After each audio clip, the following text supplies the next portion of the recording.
Sin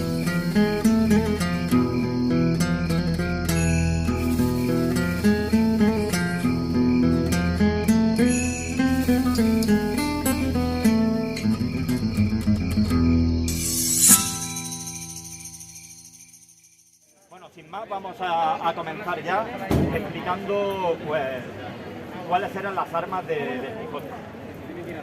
Bueno, casi toda la información que vamos a explicar aquí nos ha venido facilitada de un libro de principio del siglo XX que se llama exactamente igual que Las armas de Quijote.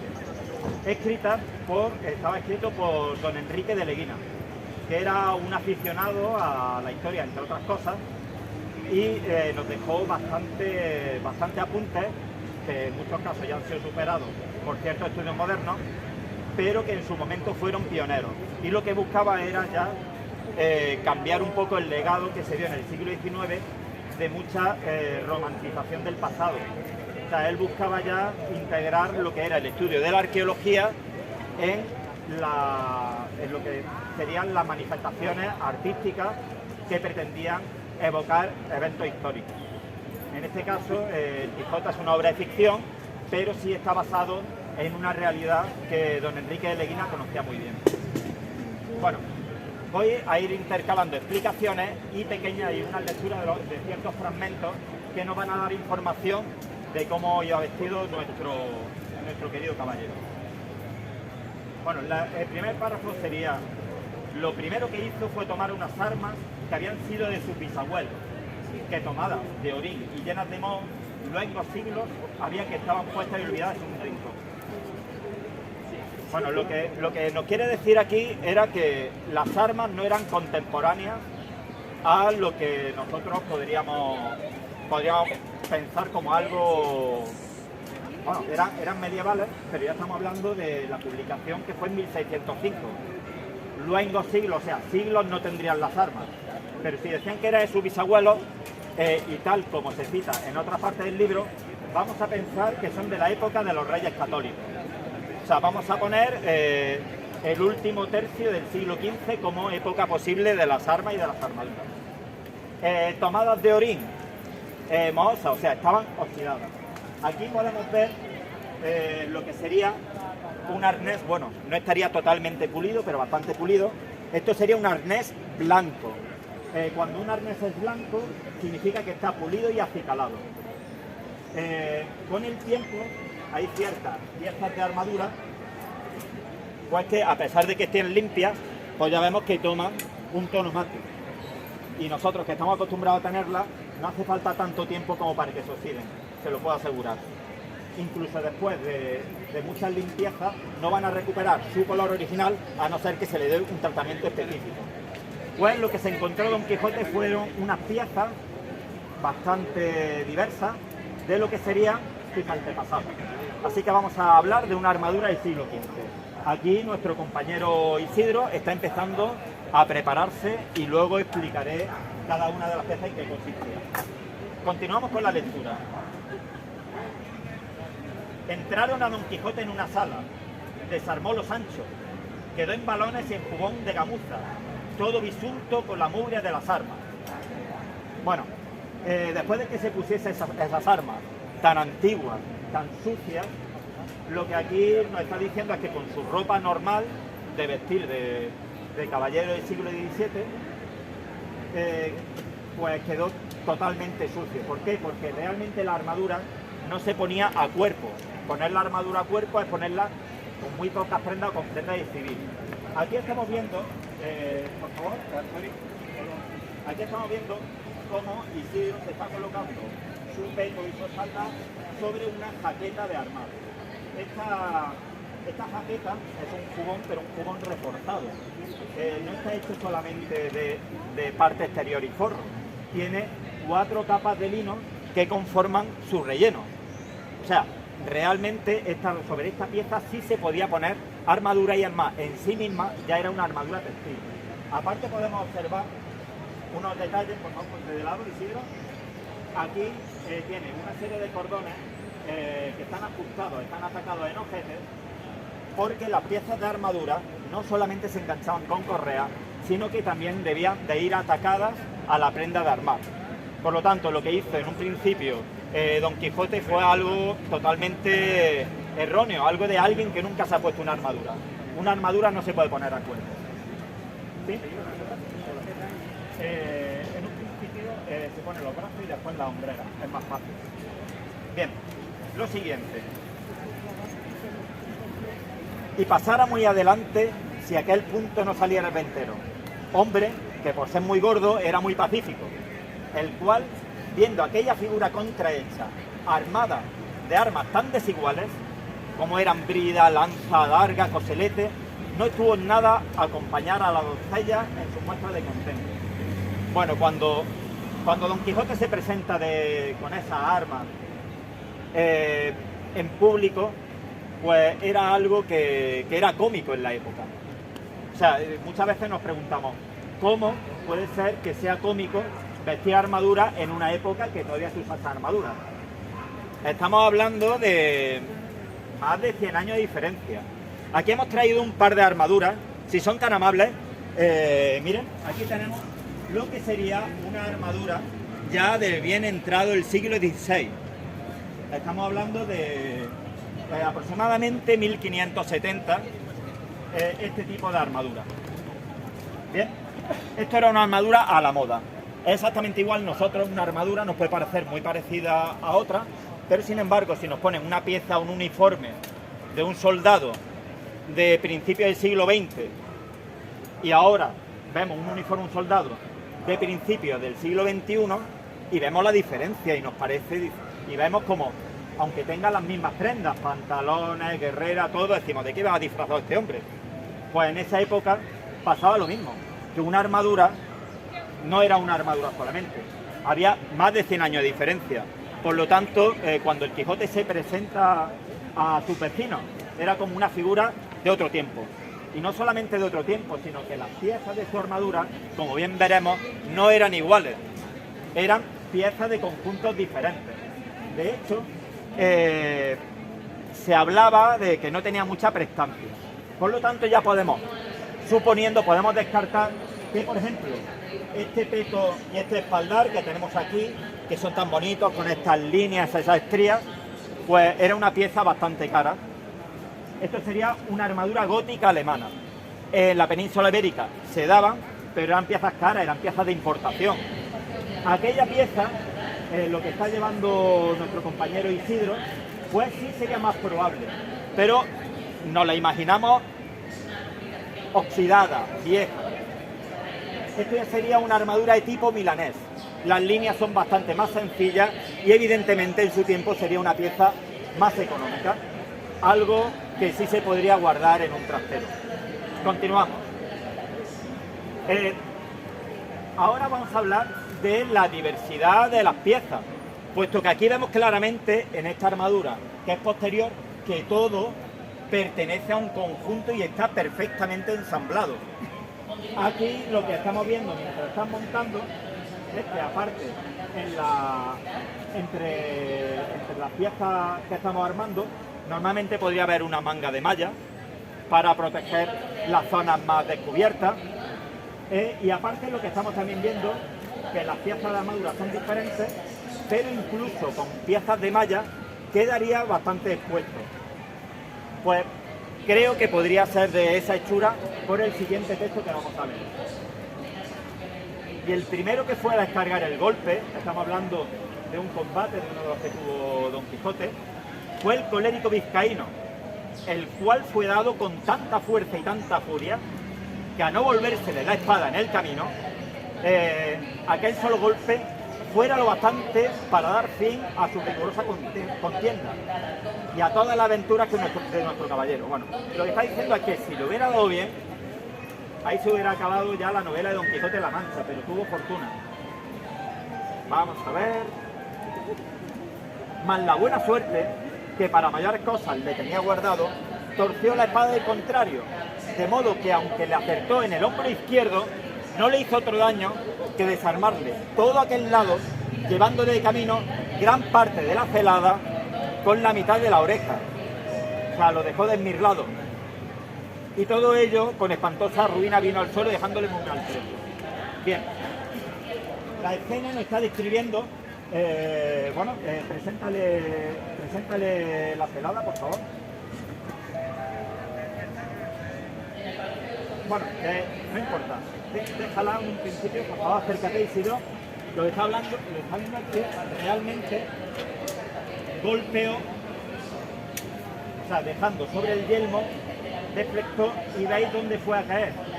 Aquí en esta parte, esta hombrera está atacada con una pieza de cuero. Pues lo que está hablando es que le cortó la pieza de cuero. Y una vez la pieza de cuero cae, ahora te la volvemos a colocar. Una vez la pieza de cuero se corta, ¿veis lo que pasa? La armadura se desarma. Y aún así lo que pasa es que la celada en el corte no llegó a proteger lo suficiente y le cortó la mitad de la oreja al caballero. ¿Vale? Pues acabamos de describir qué es lo que pasó. Esa escena no hubiera podido pasar con una armadura de justa. Las armaduras de justa eran mucho más, o sea, una armadura de justa es de montar a caballo para tornear.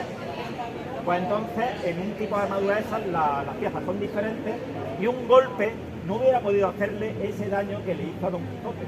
Así que, por consiguiente, Don Quijote llevaba un tipo de hombrera pequeña, de las que se atacan con cuero y pueden cortarse. Y aparte, el tipo de tajo el tajo que ha descrito, pues hace lo que ha dicho, cortarle una oreja y encima dejarle la pieza armadura. Muchas gracias, puedes rearmarla. Bueno, pues más detalles acerca del armamento de Don Quijote. Vamos a pasar. El yelmo. Bueno, en el Quijote vamos a pasar un poco por alto. Bueno, nosotros lo reconocemos. El yelmo de Don Quijote pues era una vacinilla de barbero. Él decía que era el yelmo de Mambrino y que donde se pone la barbilla el cuello para que te afeiten y demás, que como era tan valioso alguien le había robado el pedazo y lo habría vendido. Bueno, pero antes, en su primera salida, el hidalgo no sale con el yelmo. Aquí tenemos otra teoría que vamos a poner. Aquí tengo una avispa que está interesada también. Bien, limpiólas y aderezólas, o sea, aderezar es pulir un arma, lo mejor que pudo, pero vio que no tenían celada de encaje, sino morrión simple. Más a esto suplió con industria, porque de cartones hizo un modo de media celada, que encajada con el morrión hacía una apariencia de celada entera. Bueno, celada es lo que llamaban la protección de cabeza completa. Bien. Lo que estamos, si podemos pasarnos un momento por aquí que les enseñe. Voy a poner aquí, bien. Pues esto sería una celada completa ya como las que pueden describir en el siglo XVI. Es lo que buscaba, era algo similar. Bueno, aquí vemos que por un lado tiene la visera, que la visera también puede levantarse de manera completa y después esta pieza se abre y ya se puede uno quitar el yelmo. Bueno, pues aquí nos estamos hablando de lo que quería imitar, pero ¿qué tenía a mano? Esto era su deseo, pero lo que le habían dejado sus abuelos pues era otra cosa. Nos habla de un morrión y que después con cartones quiso imitar esta forma de protección que tenía en el lateral, pero no pudo ser. Ahora les voy a enseñar qué es lo que pretendía hacer este hombre. Bueno, este sería un modelo de morrión. Aparte, esto lo veríamos, era como el casco de conquistador que nos ha traído Hollywood, que es lo que vestirían los españoles. Bueno, pues realmente esto no es que fuese un morrión español, esta morfología era utilizada en toda Europa durante muchísimo tiempo. Una morfología muy común, con pequeñas variaciones, bueno, pequeñas o grandes. Realmente a esto sería bastante complicado ponerle unos cartones. Yo creo que Cervantes, si ya estamos hablando de piezas de armadura más antiguas, No hablaba de un morrión, que también pudo ser, pero esto hubiera sido más complicado para montar en los cartones. Yo creo que hubiera sido realmente la pieza histórica contemporánea a las piezas de armadura. ¿Veis? Es muy parecido al morrión, pero esto sería el abuelo del morrión. ¿Vale? Esto sería una cela abierta y luego lo que compondría con cartones, esto normalmente va un poco más cerrado. Lo que pasa es que esta armadura es mía y no le está exactamente con el mismo ajuste a él que a mí. Esto normalmente es más cerrado y lo que el Quijote compuso con cartones, que bajo este ala sí pudo guardar, era, pues eso, era intentar simular lo que es un gorjal. Un gorjal que se cerrase con cartones y le diese apariencia de yelmo. Sin embargo, como ahora voy a leer, no lo hizo con demasiada fortuna. Estamos hablando de algo estético, con cartones poco podía defender, pero bueno, era su personaje. Bien, cuando una doncella lo desarman en una venta, aún le habían quitado el peto y el espaldar. Peto, por favor, date la vuelta, y espaldar, o sea, las piezas principales de la armadura. Me he perdido, vamos a ver. Aquí. Y aún le habían quitado el peto y el espaldar. Jamás supieron ni pudieron desencajarle la gola ni quitarle la contrahecha celada que traía atada con unas cintas verdes. Al saber el apaño que se habría hecho este hombre para tener todo el conjunto que no se cayese, pues porque se lo pudo poner, pero después las doncellas no se lo supieron quitar. Por lo tanto, como parte de la comedia del Quijote, pues eso es otro punto que hace que el personaje fuese aún más disparatado. Bien, al final, en la segunda parte del libro, ya tenemos a Don Quijote con una verdadera celada. Por supuesto, tomada de prestado, ¿no? Que se la proporcionó el bachiller Carrasco.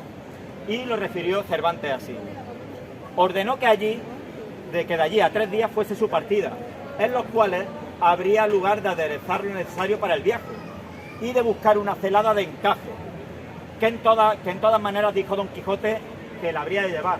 Claro, después de haberle cortado media oreja y haber acabado, pues ya pensó que estaría muy bien tener una celada de encaje. Una celada de encaje precisamente es esto. También, ¿por qué se le llama encaje? Porque todas las piezas están encajadas, pero aparte, la tecnología de esta pieza es maravillosa. No tiene, o sea, puede uno girar el cuello a través de una pieza encajada. Y de hecho, mirad, puede subir, puede bajar y puede girar a ambos lados, sin tener que dejar desprotegida en ninguna parte. Bueno, pues no sabemos exactamente cómo esta, pero posiblemente sí. Era el yelmo, la celada, que en la segunda parte del libro llevaba el famoso caballero. Bueno, las otras partes del cuerpo, ¿no? Pues aquí tenemos una pieza que realmente es fundamental, pero que en la novela no se menciona en ningún momento que tuviese, que serían los guanteletes. Pues yo creo que si lo hubiesen tenido sus abuelos y lo hubiesen dejado en el trasero, también llevaría guanteletes. Pues esto, como vemos, esta pieza de armadura pues requiere de un guante de cuero interior. En este caso pues no lo tiene, no se lo vamos a poner a nuestro caballero porque el Quijote no lo llevaba. ¿Y de dónde sacamos que no llevaba esa protección? O por lo menos que no la llevaba en cierto momento de la novela. Pues leyendo este párrafo. Sacó su alcuza para beber y púsosela a la boca y comenzó a echar licor en el estómago. Mas antes que acabase de envasar lo que a él le parecía que era bastante, llegó otra almendra. Una almendra aquí se entiende como una piedra pequeña, o sea, le dieron una pedrada. Dióle en la mano y la alcuza tan de lleno que la hizo pedazos, llevándole camino 3 o 4 dientes y muelas de la boca, y machacándole malamente 2 dedos de la mano. Don Quijote, la verdad es que no las tenía todas consigo. Bueno, el caso es que, evidentemente, para beber es posible que se quitase los guanteletes. pero tal y como era este personaje, lo más normal era que lo llevase siempre puesto como buen caballero que era. Si hubiera llevado guanteletes, una pedrada no le hubiera hecho daño en la mano. Y en el resto de la novela, por lo menos en el estudio que hizo don Enrique de Leguina, no aparece referencia a los mismos. ¿Vale? Pues vamos a poner que no llevaba guanteletes. Y bueno, hay una cosa que sí llevaba que eran grebas. Y lo sabemos porque en otra de sus desgracias, esas grebas, más que de un golpe, lo protegieron de un robo. Cuando los galeotas le derribaron al suelo, quitáronle una ropilla que traía sobre las armas y las medias calzas. Y las medias calzas le querían quitar, si las grebas no lo estorbasen. Al final no lo desnudaron porque veían que era demasiado artificio y le dejaron con la ropa y con la greba. Pero ahora, una prenda que no se menciona en Quijote que la llevase, pero que sí la vamos a mostrar porque precisamente sí viene muy al caso. Bueno, estas eran las piezas de armadura que iban protegiendo muslos y rodillas. Os aseguro que aquí hay algún entendido que sabe cómo se llama. Bueno, pues si no se sabe, estas prendas se llaman Quijotes. Y el caso es que la novela, la broma del nombre, Don Quijote de la Mancha, o sea, del señor Quijano, de Quijano a Quijote, porque Quijote era una pieza de armadura. Entonces él se puso su nombre de caballero como la pieza de armadura que protege los muslos y las rodillas. Y el nombre de Quijote, las referencias son anteriores a la propia novela, claro está. Bueno, pues estas piezas, que como ven, tienen un cinturón que a su vez iría atacado a la jaqueta de armar, que es la que lleva bajo la armadura, pues serían las que protegerían la parte superior de las piernas y las grebas serían las que protegerían la parte inferior. Pero para esta ocasión no nos hemos podido traer grebas y poder enseñárselas. Bueno, hemos estado hablando sobradamente sobre las piezas de armadura, pero ¿con qué iría armado Don Quijote? Bueno, también hay otras piezas de protección, o sea, los escudos. Parte al principio de la novela, cuando se presenta adarga antigua, rocín flaco, galgo corredor, adarga. Bueno, pues en las adargas no hemos traído adargas, tenemos que fabricar una, pero sí he traído algo para mostrar ciertas cosas de la adarga. Bueno, voy a leer alguna referencia a la adarga y luego voy a explicar qué era una adarga. Aquella figura contrahecha, armada de armas tan desiguales como era la brida de lanza, adarga y coselete. Te dicen varios puntos que iba vestido de su padre y de su madre. Colgó Cardenio el arzón del arzón de la silla Rocinante, de un cabo la adarga y del otro hacia, ya menciono otra vez, adarga. Subió sobre Rocinante, embrazó su adarga, enrizó el lanzón. O sea, nos dice varias veces que llevaba una adarga, hasta que la cambió. Bueno, pues la adarga era un escudo de cuero. Los orígenes, pues unos dicen que era norteafricano, otros, bueno, hay varias teorías al respecto. La principal es pues, que era un escudo norteafricano y de hecho se estuvo utilizando durante muchísimo tiempo. Hasta, de hecho, en las Américas, los dragones de cuero seguían utilizando adargas para protegerse de las flechas de los indios. Bueno, pues una adarga, si no recuerdo mal, en el Museo de la Alhambra tenemos una pieza de adarga bastante, bueno, de hecho un adargón bastante grande. Pues era un escudo de cuero, que eran varias capas de cuero superpuestas e encoladas, que podían ser de vaca o de otras bestias. Sin embargo, las de vaca eran las más apreciadas. La adarga, históricamente, se podía o empuñar, o sea, coger con el puño, o embrazar. Para que vean que no es un caso extraño el llevar un escudo de cuero, una cosa pues, que no estamos acostumbrados a ver en las películas. Yo aquí estoy, pues bueno, todavía me queda acabarlo, me queda hacerle el puño, pero la estructura ya está hecha. La etimología de este arma es muy parecida, esto se llama targa. ¿Vale? La etimología incluso hasta puede ser parecida. Esto es una reproducción de una targa italiana del siglo XVI. Y lo que aquí tenemos es cuero hervido y después endurecido con cera de abeja. Pues esto realmente es bastante flexible. ¿Quieres golpearlo? ¿Te parece duro? No, pero no vayas a golpear muy fuerte que te puede hacer daño. Bueno, pues este tipo de escudos eran muy ligeros, muy resistentes y realmente era una protección bastante eficaz contra espadas y demás, contra proyectiles, no tanto.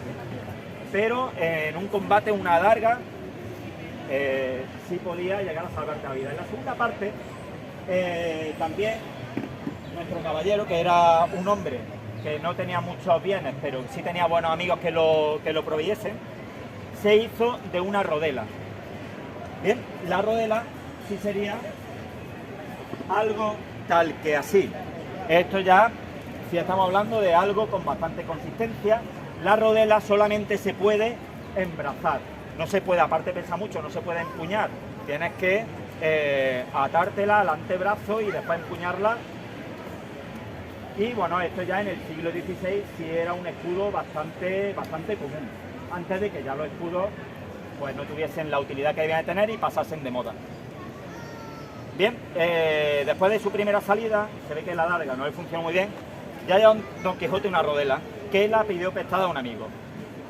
Y cito: salió en esto Don Quijote armado de todos sus pertrechos, con el yelmo, aunque abollado de mambrino en la cabeza, embrazado de su rodela y arrimado a su tronco o lanzón.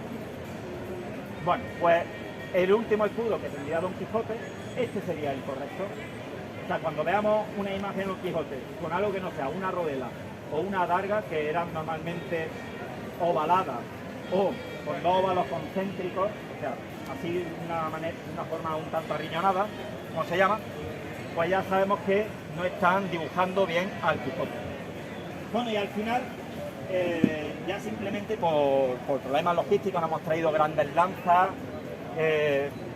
No vamos a hablar de la lanza, pero sí vamos a hablar de la espada. ¿Qué espada podía llevar Don Quijote? Pues aquí no nos lo dejan muy claro. Nos dicen algunas de las características. Evidentemente, aunque ya estamos hablando de principios del siglo XVI y muy pillado por los pelos, pudiese tener una espada de este tipo, es harto improbable. Esta sería una espada del XVI, pero esto ya no sería una espada como la que pudiese hacer las cosas que decía que hacía Don Quijote, porque el arma que se refiere a la novela era un arma tajadora. O sea, un arma tajadora es un arma con un gran poder de corte. Y este arma pues tiene un gran poder de estocada, pero su corte no es la parte más fuerte que tiene. Vamos a ver. Bien. Hay un episodio en el cual el Don Quijote pues ataca unos pellejos de vino y básicamente los raja sin ninguna dificultad y lo hace pedazos. Un pellejo de vino no es precisamente una vejiga que no tenga entereza. Se necesita, sobre todo unos pellejos de vino de ciertas dimensiones, ya era más bien grueso. Se necesita cierta envergadura de arma. Por lo tanto, un arma tajadora contemporánea, más que esta, podían ser estas dos. ¿Vale? Esto ya sería una espada de lazo. Entonces, cualquiera de estas dos espadas de lazo podría haberla tenido el señor Alonso Quijano, si no recuerdo mal. Pero también es que aquí ya tenemos cierta discusión, porque una espada era algo que por ser hidalgo ya podía vestir. Antes de que le entrase la locura leyendo las novelas de caballería, él ya era de buena familia. Por lo tanto, al ser de buena familia, ya podía tener su espada. De hecho, el vestirla era parte de su obligación como cristiano viejo. O sea, demostraba, tenía una espada, ¿por qué? Porque tenía el derecho a vestirla. Simplemente por eso. No porque buscase pendencia. Entonces él tendría una espada a la moda de esa época. No tendría una espada más antigua. Pues estas espadas podrían ser las suyas, que después, aunque después se pusiese piezas de armadura bastante más antiguas, pues él llevase, por ejemplo, esta.